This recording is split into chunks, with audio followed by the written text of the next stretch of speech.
Tools don't slow people down, habits do. If you use Canva regularly, there are a few small habits that quietly waste time. Let me show you 3 shortcuts that remove that friction. Shortcut number 1, duplication friction. One common slowdown is repeating the same action.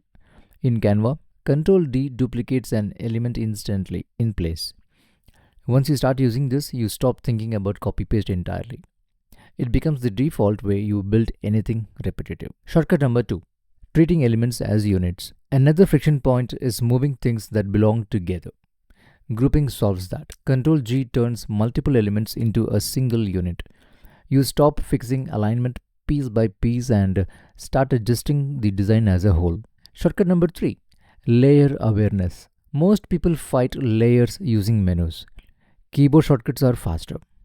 So Control or Command if you're on Mac, Control plus the open square bracket sends the elements backward, and Control plus the square bracket, the closing square bracket, brings them forward.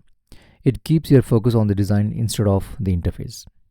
These are not advanced features. These are small steps and small habits that compound over time. Once these shortcuts become your muscle memory, Canva stops feeling like a design tool and starts feeling like a workflow.